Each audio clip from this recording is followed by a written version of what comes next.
में कैसे सोचते हैं। मेरा मतलब है, एक बच्चा और एक बड़ा आदमी दोनों की सोच में इतना फर्क क्यों होता है। आज हम इसी सवाल की गहराई में उतरेंगे और हमारा गाइड होगा लॉरेंस कोहलबर्ग का नैतिक विकास का सिद्धांत। ये सिद्धांत एक तरह से समझाता है कि हमारी मोरालिटी, मतलब सही गलत को समझने की क्षमता, उम्र के साथ कैसे विकसित होती है। बिल्कुल। और ये टॉपिक सिर्फ साइकोलॉजी के स्टूडेंट्स के लिए नहीं है। जो लोग सीटीईटी जैसे टीचिंग एग्जाम की तैयारी कर रहे हैं, उनके लिए तो ये बहुत ही जरूरी है।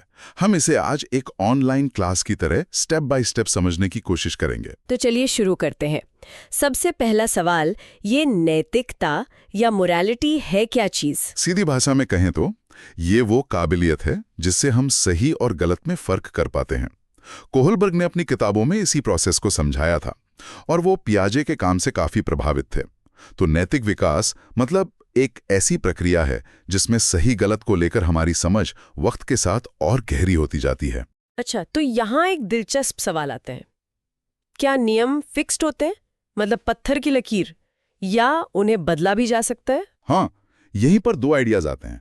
पहला है नैतिक यथार्थवाद यानी मॉरल रियलिज्म। इसका क्या मतलब हुआ? इसका मतलब है कि नियम एब्सोल्यूट हैं, अटल हैं। अगर आपने नियम तोड़ा तो सजा मिलेगी, बात खत्म। यहां सोच का दायरा बहुत बहुत लिमिटेड होता है। और दूसरा आइडिया? दूसरा है नैतिक सहयोग, मॉरल कोऑपरेशन। ये कहता है कि नियम बदले जा सकते हैं अगर सब लोग सहमत हो तो। इसका कोई आसान सा उदाहरण? सबसे अच्छा उदाहरण है एम्बुलेंस का रेड लाइट तोड़ना। अब देखिए, नैतिक यथार्थवाद के हिसाब से तो ये गलत है, क्योंकि नियम टूटा है। बिल्कुल। लेकिन नैतिक सहयोग के नजरिए से ये सही है, क्योंकि इरादा किसी की जान बचाना है जो ज्यादा जरूरी है। और यही सोच हमें कोहलबर्ग के सिद्धांत के अगले लेवल्स पर ले जाती है। ठीक है, तो अपने सिद्धांत को समझाने के लिए कोहलबर्ग ने बच्चों को कुछ कहानियां सुनाई, है ना?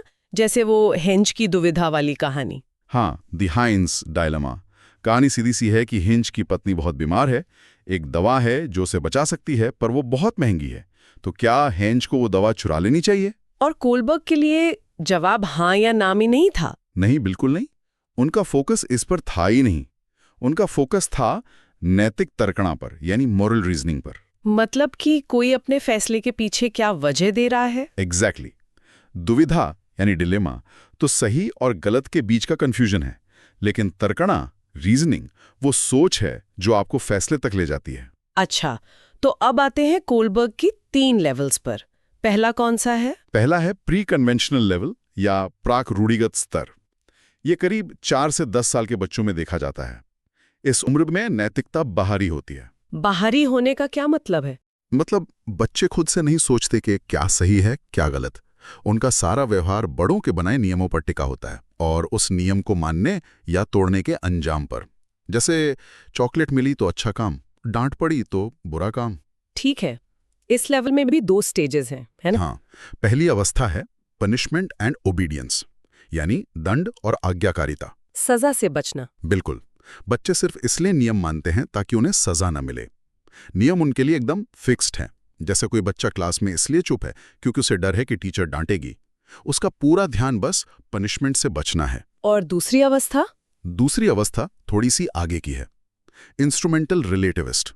इसे हम जैसे को तैसा या टिट फॉर टैट भी कह सकते हैं। अच्छा, यहाँ बच्चा वो काम करता है जिसमें उसका अपना फायदा हो। हाँ, यहाँ आपको पारस्परिकता मतलब रेसिप्रोसिटी दिखेगी, लेकिन सिर्फ मतलब के लिए।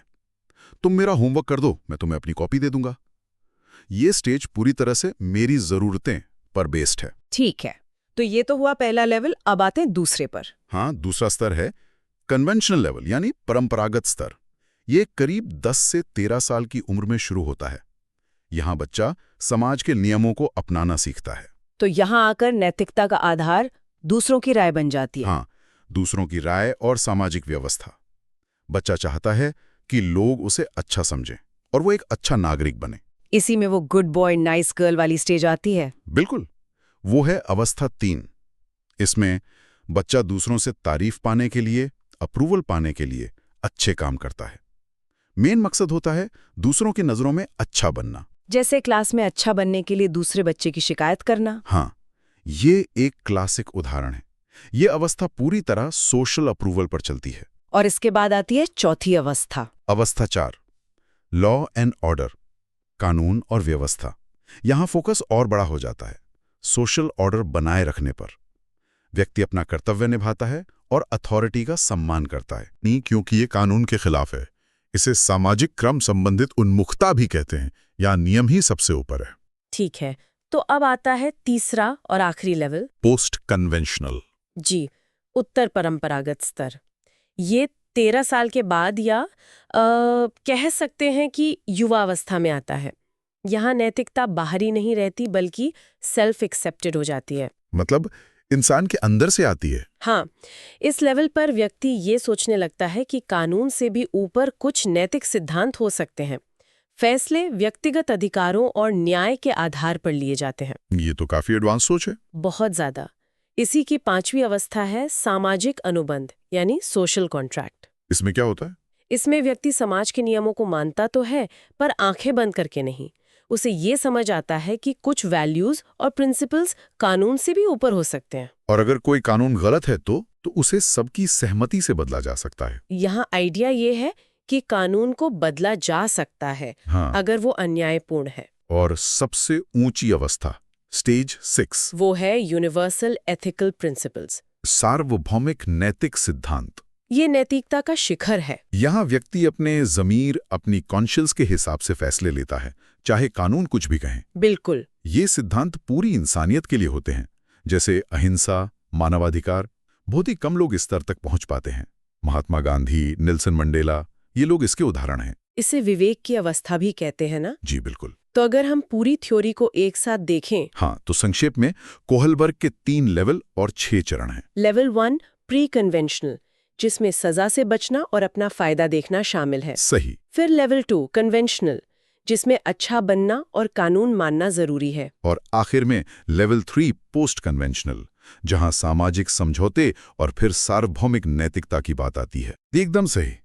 और ये जानना भी जरूरी है कि हर कोई आखिरी स्टेज तक नहीं पहुंचता। बहुत से लोग लेवल 2 पर ही रुक जाते हैं। तो आज की चर्चा से ये तो साफ है कि हमारा नैतिक विकास एक सीढ़ी की तरह है, जो कदम दर कदम हमें ऊपर ले जाता है, और ये हमारे सोच को बहुत गहराई से बदलता है। बिल्कुल। ये एक जीवन भर चलने वाली प्रक्रिया है। पर यहाँ एक सवाल छोड़कर जाते हैं जिस पर सोचा जा सकता है। बताइए। कोहलबर्ग का ये सिद्धांत बताता है कि नैतिक तर्क कैसे विकसित होता है, पर क्या ये हर कल्चर में एक जैसा होता है? और क्या पुरुषों और महिलाओं का नैतिक तर्क अलग होता है, जैसा कि उनकी एक आलोचक कैरल गिलिगन ने कहा था? ये एक दिलचस्प सवाल है। जी, ये सवाल हमें इस सिद्धांत की सीमाओं के बारे में सोचने पर मजबूर करता है